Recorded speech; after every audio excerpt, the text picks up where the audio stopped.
Hello friends, नमस्कार। मैं YouTube channel Aman Kumar पे आप लोग का स्वागत है। आइए, उत्कर्ष का पार्ट 1 वीडियो अपलोड हो चुका है। पार्ट 2 अपलोड हो जाएगा। आइए देखते हैं आज का पार्ट। राजस्थान में अफ्रीका की बोमा तकनीक। राजस्थान में अफ्रीका की बोमा तकनीक, ठीक है। इसका राजस्थान के भरतपुर जिले के केवलादेव राष्ट्रीय उद्यान में अफ्रीका की बोमा तकनीक का प्रयोग किया गया है। जो राजस्थान के भरतपुर जिले के केवलादेव राष्ट्रीय उद्यान में अफ्रीका की बोमा तकनीक का प्रयोग किया गया। इसका प्रयोग चीतल या चित्तदार हिरणों को पकड़ने और उन्हें मुकुंदरा हिल्स टाइगर रिजर्व में पहुंचाने के लिए किया गया था। इसका प्रयोग चीतल या चित्तदार हिरणों को पकड़ने और उन्हें मुकुंदरा हिल्स टाइगर रिजर्व पहुंचाने के लिए किया गया था। बोमा कैप्चरिंग तकनीक अफ्रीका में काफी लोकप्रिय है। जो बोमा कैप्चरिंग तकनीक है वो कहाँ लोकप्रिय है? अफ्रीका में बहुत ज्यादा लोकप्रिय है, जिसमें फलन जैसी बाढ़ के माध्यम से जानवरों का पीछा करके उन्हें एक बाड़े में पहुंचाया जाता है। बोमा कैप्चरिंग तकनीक जो अफ्रीका में काफी लोकप्रिय है, जिसमें फनल जैसे बाढ़ के माध्यम से जानवरों का पीछा करके उन्हें एक बाड़े में पहुंचाया जाता है। अगला पॉइंट है, केवला राष्ट्रीय उद्यान doctor Salim Ali bird man of India की कर्मस्थली है। जो केवला राष्ट्रीय उद्यान है वो डॉक्टर सलीम अली है, जो बर्ड मैन ऑफ इंडिया के नाम से जाने जाते हैं। उनका ये कर्मस्थली है, ठीक है। केवलादेव राष्ट्रीय उद्यान है डॉक्टर सलीम अली के bird of man of India के कर्मस्थली है। अगला टॉपिक, इंद्रायणी मेडिसिटी। भारत का पहला चिकित्सा शहर मेडिकल सिटी महाराष्ट्र के पुणे में खेर तालुका में 300 एकड़ की भूमि के क्षेत्र में बनाया जाएगा। जो भारत का पहला चिकित्सा मेडिकल शहर है मेडिकल सिटी, वो महाराष्ट्र के पुणे की खेर तालुका में 300 एकड़ भूमि के क्षेत्र में बनाया जाएगा। इसका नाम इंद्रायणी मेडिसिटी होगा। जो महाराष्ट्र के पुणे में मेडिकल सिटी जो बनाया जाए उसका क्या नाम होगा? इंद्रायणी मेडिसिटी होगा। महाराष्ट्र सरकार की यह परियोजना 10,000 करोड़ से अधिक निवेश को आकर्षित करेगी। यह चिकित्सा शहर केवल चिकित्सा शिक्षा और अनुसंधान सुविधाओं प्रदान करेगी, बल्कि एक छत के नीचे सभी प्रकार के विषय उपचार भी प्रदान करेगा। आइए, विंग्स इंडिया 2022।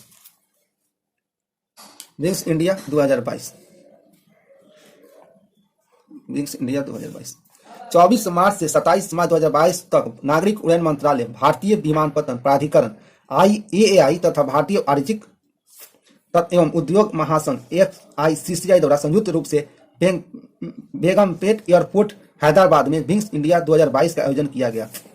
जो विंग्स इंडिया 2022 है वो भारतीय वाणिज्यिक और उद्योग महासंघ FICCI द्वारा संयुक्त रूप से बेगमपेट एयरपोर्ट हैदराबाद में विंग्स इंडिया 2022 का आयोजन किया गया। कहाँ किया गया? हैदराबाद में।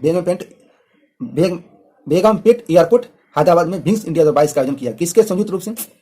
भारतीय विमानपत्तन प्राधिकरण EAI तथा भारतीय वाणिज्य एवं उद्योग महासंघ FICCI द्वारा दोनों के संयुक्त रूप से बेगमपेट एयरपोर्ट हैदराबाद में विंग्स इंडिया 2022 का आयोजन किया गया। यह नागरिक उड्डयन, वाणिज्यिक सम्मान और व्यावसायिक उड्डयन का सबसे बड़ा आयोजन है, जो देश को विश्व के शीर्ष उड्डयन केंद्र में बदलने की प्रतिबद्धता के अनुरूप है। यह एक नागरिक उड्डयन, वाणिज्यिक सम्मान और व्यावसायिक उड्डयन पर एशिया का सबसे बड़ा आयोजन है, जो देश के विश्व के शीर्ष उड्डयन केंद्र में बदलने की प्रतिबद्धता के रूप में अनुरूप है। इस कार्यक्रम की विषय वस्तु इंडिया एट 75। इस कार्यक्रम का जो विंग इंडिया 2022 है उसका विषय वस्तु क्या? इंडिया एट 75 विमान उद्योग के लिए नायाब स्थिति है। अगला आइए, महात्मा गांधी ग्रीन ट्रायंगल। 16 मार्च 2022 को मेडागास्कर की राजधानी एंटानारियो में महात्मा गांधी हरित तिराहे का अनावरण किया गया। महात्मा गांधी ग्रीन ट्रायंगल 16 मार्च 2022 को मेडागास्कर की राजधानी एंटानारियो में महात्मा गांधी हरित तिराहे का अनावरण किया गया। पट्टिका में हरा शब्द का सतत विकास और पर्यावरण को बचाने के लिए उनकी प्रतिबद्धता को दर्शाता है। जो पट्टिका में हरा शब्द है, विकास और पर्यावरण को बचाने के लिए उनकी प्रतिबद्धता को दर्शाता है। हनुमान जी की 108 फीट की प्रतिमा का अनावरण 16 अप्रैल 2022 को प्रधानमंत्री नरेंद्र मोदी ने हनुमान जयंती के अवसर पर बापू केशवानंद जी के आश्रम में गुजरात के मोरबी में भगवान हनुमान जी की 108 फीट की प्रतिमा अनावरण किया है। जो प्रधानमंत्री नरेंद्र मोदी जी ने हनुमान जयंती के अवसर पे गुजरात में मोरबी में भगवान हनुमान जी की 108 फीट की प्रतिमा का अनावरण किया है। किसके आश्रम में? केशवानंद जी के आश्रम में।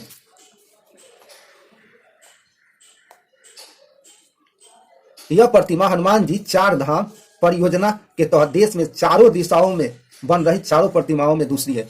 यह प्रतिमा हनुमान जी चार धाम परियोजना के तहत देश भर में चारों दिशाओं में बन रही चारों प्रतिमाओं में दूसरी है।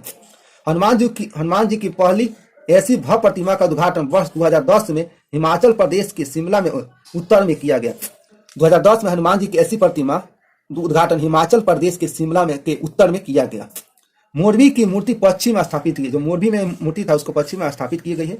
तीसरी प्रतिमा दक्षिण में तमिलनाडु के रामेश्वर में स्थापित की जाएगी। इसी तरह पश्चिम बंगाल में पूर्व में अंतिम प्रतिमा स्थापित की जाएगी।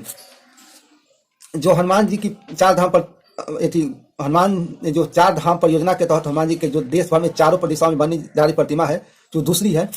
पहली प्रतिमा 2010 में हिमाचल प्रदेश के उत्तर में किया गया। उसके बाद मोरबी में गुजरात में किया गया। और तीसरी प्रतिमा जो है तमिलनाडु के रामेश्वर में स्थापित होगी। और अंतिम जो प्रतिमा होगी तो पश्चिम बंगाल में पूरब की तरफ स्थापित किया जाएगा। Tree city of the world 2021। अप्रैल 2022 में आबर एड फाउंडेशन और संयुक्त राष्ट्र के खाद्य और कृषि संगठन आबर फाउंडेशन और संयुक्त राष्ट्र के खाद्य और कृषि संगठन FAO द्वारा हैदराबाद और मुंबई शहर को tree city of the world 2021 के रूप में मान्यता दी गई। जो आबर डेफ फाउंडेशन और संयुक्त राष्ट्र के खाद्य और कृषि संगठन FAO द्वारा हैदराबाद और मुंबई शहर को tree city of the world 2021 के रूप में मान्यता दी गई। Tree city of the world के तीसरे संस्करण में हैदराबाद और मुंबई आबर फाउंडेशन के कार्यक्रम में विश्व के 21 देशों में 136 अन्य शहरों के साथ ये मान्यता प्राप्त की। जो हैदराबाद और मुंबई है 21 देशों के 136 अन्य शहरों के साथ ये मान्यता प्राप्त की है। इन दो भारतीय शहरों ने स्वस्थ, लचीला और खुशहाल शहरों के निर्माण में शहरी पेड़ों और हरियाली को उगाने और बनाए रखने की प्रतिबद्धता के लिए मान्यता प्राप्त की है। दो भारतीय शहर है, स्वस्थ, लचीला और खुशहाल शहरों के निर्माण में शहरी पेड़ों और हरियाली को उगाने के लिए बनाए रखने की प्रतिबद्धता के लिए मान्यता प्राप्त की है। हैदराबाद को लगातार दूसरे वर्ष मान्यता दी गई। जो हैदराबाद है लगातार दूसरी बार मान्यता प्राप्त की गई। वर्ष 2021 में हैदराबाद भारत का एकमात्र शहर था जिसने 2020 में tree city of the world के रूप में मान्यता दी गई है। Very very important. वर्ष 2021 में हैदराबाद एकमात्र शहर था जिसे 2020 में tree city of the world के रूप में मान्यता दी गई थी। अब ये भारत का पहला सामुदायिक रेडियो स्टेशन। 19 अप्रैल 2022 को प्रधानमंत्री नरेंद्र मोदी द्वारा गुजरात दौरे के समय दूध बानी नामक एक सामुदायिक रेडियो स्टेशन का उद्घाटन किया गया। दूध बानी नामक एक सामुदायिक रेडियो स्टेशन का उद्घाटन किया गया कहाँ? गुजरात दौरे के समय। जो सामुदायिक रेडियो स्टेशन पशुपालन को समर्पित है। जो ये सामुदायिक रेडियो स्टेशन किसके लिए समर्पित है? पशुपालन के समर्पित है। कहाँ पे? गुजरात के दौरे के समय दूध बानी नामक सामुदायिक रेडियो स्टेशन का उद्घाटन किया गया।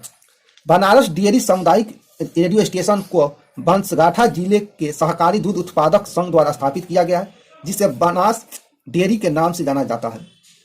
जो बनास डेयरी सामुदायिक रेडियो स्टेशन को बनासकाठा के जिले में सहकारी दुग्ध उत्पादक संघ द्वारा स्थापित किया गया, जिसे बनास डेयरी के नाम से भी जाना जाता है। यह भारत का पहला सामुदायिक रेडियो स्टेशन है जो पूरी तरह से पशुपालकों को समर्पित है। जो भारत का पहला सामुदायिक रेडियो स्टेशन है जो पूरी तरह से पशुपालकों के लिए समर्पित है। इस दौर के समय दूध बानी नामक सामुदायिक रेडियो स्टेशन से उसका उद्घाटन किया गया।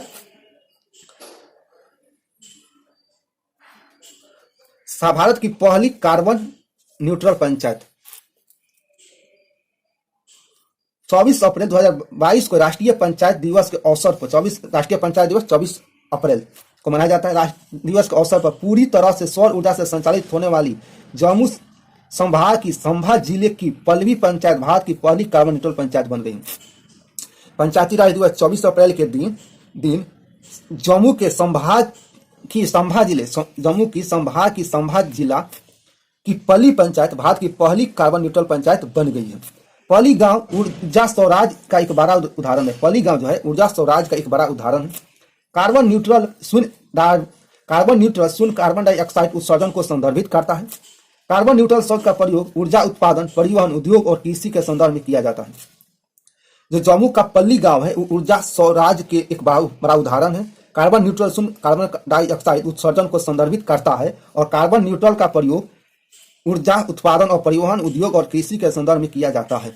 अब है 8 पार्क। 14 मार्च 2022 को देश के पहले आर्टिफिशियल इंटेलिजेंस और robotics technology park art park का बेंगलुरु में उद्घाटन किया। जो आर्ट पार्क कहाँ उद्घाटन किया गया? बेंगलुरु में। पहला देश के पहले आर्टिफिशियल ये पार्क है रोबोटिक्स टेक्नोलॉजी पार्क, जो आर्ट पार्क है जो कहाँ स्थापित किया, उद्घाटन हुआ बेंगलुरु में। आर्ट पार्क भारतीय विमान संस्थान IICC बेंगलुरु द्वारा स्थापित किया गया है। जो आर्ट पार्क है वो भारतीय विज्ञान संस्थान बेंगलुरु द्वारा स्थापित किया गया है। भारत को 4 संयुक्त राष्ट्र आर्थिक और सामाजिक परिषद के 4 प्रमुख निकायों के लिए चुना गया। भारत को संयुक्त राष्ट्र आर्थिक और सामाजिक परिषद के 4 प्रमुख निकायों के लिए चुना गया।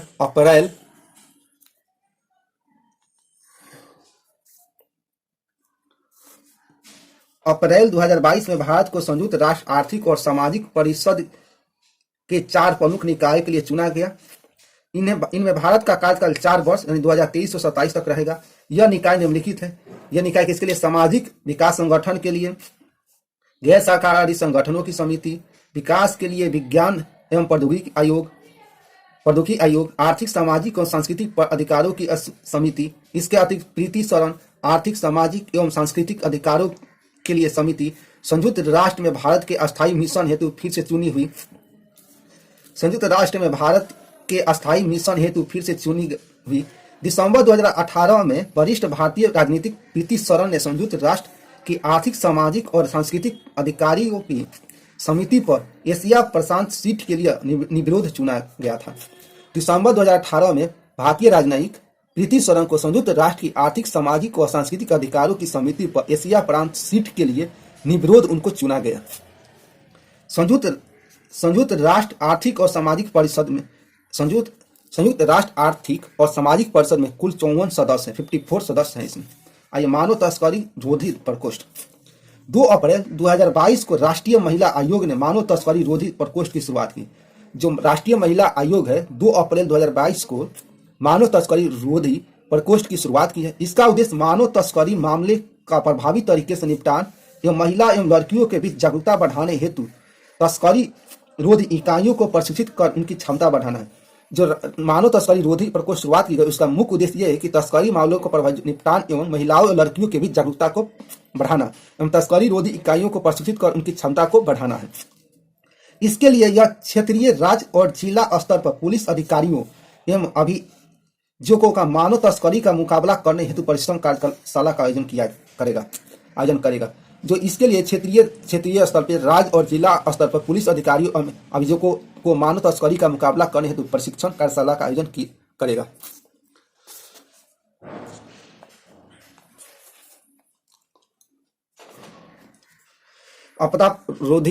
आपदा रोधी अधोसंरचना CDRI 2 अप्रैल 2022 को मेडागास्कर आपदा रोधी अवसंरचना गठबंधन में शामिल होना 30वां देश बन गया। मेडागास्कर है जो आपदा रोधी अवसंरचना गठबंधन में शामिल होने वाला 30वां देश बन गया। भारत के प्रधानमंत्री ने 23 सितंबर 2019 को संयुक्त राष्ट्र जलवायु कार्रवाई शिखर सम्मेलन में अपने भाषण के दौरान CDRI का शुभारंभ किया था। जो भारत के प्रधानमंत्री हैं 23 सितंबर 2019 को संयुक्त राष्ट्र जलवायु कार्रवाई शिखर सम्मेलन में अपने भाषण के दौरान CDRI का शुभारंभ किया था। इसका उद्देश्य सतत विकास का समर्थन में जलवायु और आपदा जोखिमों के लिए नई और मौजूदा बुनियादी ढांचा प्रणालियों की अनुकूलता को बढ़ावा देना है। जो इसका उद्देश्य है सतत विकास के समर्थन में जलवायु और आपदा जोखिमों के लिए नई और मौजूदा बुनियादी ढांचा प्रणालियों की अनुकूलता को बढ़ावा देना है। इसके बाद इसमें 30 सदस्य और 7 संगठन शामिल है। इसमें CDRI में 30 गो सदस्य देश और 7 संगठन शामिल है। CDRI का सचिवालय नई दिल्ली भारत में स्थित है। CDRI का सचिवालय भारत की राजधानी नई दिल्ली में स्थित है। जुलाई 2022 में केंद्रीय मंत्रिमंडल ने आपदा रोधी बुनियादी ढांचे के लिए गठबंधन CDRI को अंतर्राष्ट्रीय संगठन के रूप में श्रेणीबद्ध करने को मंजूरी दी है। जो जुलाई 2022 में केंद्रीय मंत्रिमंडल ने आपदा रोधी बुनियादी ढांचे के लिए गठबंधन CDRI को अंतर्राष्ट्रीय संगठन के रूप में श्रेणीबद्ध करने को मंजूरी दे दी है। इससे संयुक्त राष्ट्र विशेषाधिकार और उन्नति अधिनियम 1947 द्वारा परिकल्पित छूट, उन्नति तथा विशेषाधिकार प्रदान किया गया है। इसका उद्देश्य जलवायु और आपदा जोखिमों हेतु अवसंरचना प्रणालियों के लचीलापन को बढ़ाना है, जिससे सतत विकास सुनिश्चित हो सके। इसके बाद अगला पॉइंट है, इससे 2019 में में शनिवार में संयुक्त राष्ट्र जलवायु कार्रवाई शिखर सम्मेलन में लॉन्च किया गया था। यह अंतर्राष्ट्रीय सौर गठबंधन के बाद भारत सरकार की दूसरी एवं प्रमुख वैश्विक पहल है। यह जो है अंतर्राष्ट्रीय सौर गठबंधन के साथ भारत की सरकार की दूसरी एवं सबसे प्रमुख पहल है। इसकी स्थापना के बाद से 31 देशों में से 6 अंतर्राष्ट्रीय संगठन और 2 निजी क्षेत्र के संगठन सदस्यों के रूप में CDRI में शामिल हुए हैं। रेडियो अक्ष दृष्टिबाधित लोगों के लिए भारत का पहला रेडियो चैनल नागपुर में लॉन्च किया गया। जो दृष्टिबाधित लोग हैं उनके लिए रेडियो चैनल नागपुर में लॉन्च किया गया। इसका नाम रेडियो अक्ष रखा गया है। तो इसका रेडियो अक्ष जो दृष्टिबाधित लोगों के लिए जो नागपुर में कहाँ स्थापित किया गया, कहाँ लॉन्च किया गया, नागपुर में। जो इसका नाम क्या है, रेडियो अक्ष नाम का है। ब्लाइंड रिलीफ एसोसिएशन नागपुर और समदृष्टि क्षमता विकास एवं अनुसंधान मंडल सक्षम द्वारा लॉन्च यह चैनल नागपुर में विभिन्न इंटरनेट रेडियो प्लेटफॉर्म पर मुफ्त में उपलब्ध होगा। जो रेडियो अक्ष है वो नागपुर यानी किसके अनुसंधान से, ब्लाइंड रिलीफ एसोसिएशन नागपुर और समदृष्टि क्षमता विकास एवं अनुसंधान मंडल सक्षम द्वारा लॉन्च यह चैनल नागपुर में विभिन्न इंटरनेट रेडियो प्लेटफॉर्म पर मुफ्त में उपलब्ध होगा। WHO global centre for traditional medicine 19 अप्रैल 2022 को प्रधानमंत्री नरेंद्र मोदी ने गुजरात के जामनगर में WHO global centre for traditional medicine WHO GCTM का उद्घाटन किया। जो प्रधानमंत्री नरेंद्र मोदी ने गुजरात के जामनगर में WHO global centre for traditional medicine का उद्घाटन किया। इससे आयुष मंत्रालय के तहत स्थापित किया गया। इसको किस मंत्रालय के तहत? आयुष मंत्रालय के तहत स्थापित किया गया। और यह विश्व में पारंपरिक चिकित्सा के लिए पहला व एकमात्र वैश्विक आउटपोस्ट केंद्र ग्लोबल आउटपोस्ट सेंटर होगा। WHO 7 अप्रैल 1948 मुख्यालय कहाँ है? जनेवा। महानिदेशक टेड्रोस अधनोम है। WHO के महानिदेशक टेड्रोस अधनोम है। विश्व की सबसे ऊंची सुरंग सीमा सड़क संगठन BR द्वारा 16,580 फीट की ऊंचाई पर मौजूद सिकुला द्वारा विश्व की सबसे ऊंची सुरंग का निर्माण किया जाएगा। सिकुला सुरंग की लंबाई 4.25 किलोमीटर होगी, जो हिमाचल प्रदेश को लद्दाख की शासकस घाटी से जोड़ेगी। इसका महत्वाकांक्षी परियोजनाओं को क्रियान्वित करने के लिए केंद्र सरकार द्वारा प्रोजेक्ट योजक की स्थापना की गई। सिख गुरु तेग बहादुर का 400वां प्रकाश पर्व समारोह 21 अप्रैल 2022 को प्रधानमंत्री नरेंद्र मोदी ने 9वें सिख गुरु तेग बहादुर के 400वें प्रकाश पर्व समारोह के अवसर पर लाल किले से राष्ट्र को संबोधित किया। जो सिख गुरु के 9वें गुरु थे, गुरु तेग बहादुर के 400वें प्रकाश पर्व पर भारत के प्रधानमंत्री ने लाल किले से राष्ट्र को संबोधित किया है। इसके साथ ही वे आजाद भारत के इकलौते ऐसे प्रधानमंत्री बन गए हैं। ऐसे में इसके साथ ही वो इकलौते भारत के प्रधानमंत्री बन गए हैं, आजाद भारत, जिन्होंने सूर्यास्त के बाद लाल किले से राष्ट्र को संबोधित किया।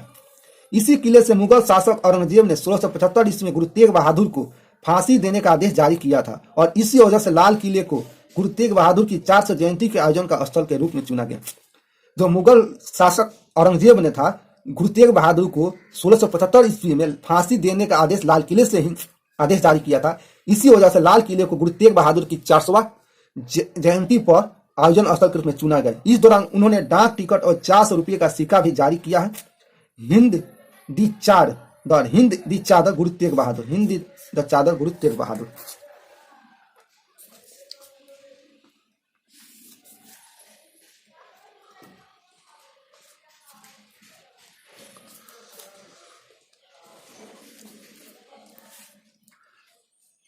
दस गीगावाट संचयी और प्रतिष्ठान को पार करने वाला पहला राज्य मेरकम के इंडिया सोलर प्रोजेक्ट ट्रैकर के अनुसार राजस्थान भारत का पहला राज्य बन गया है।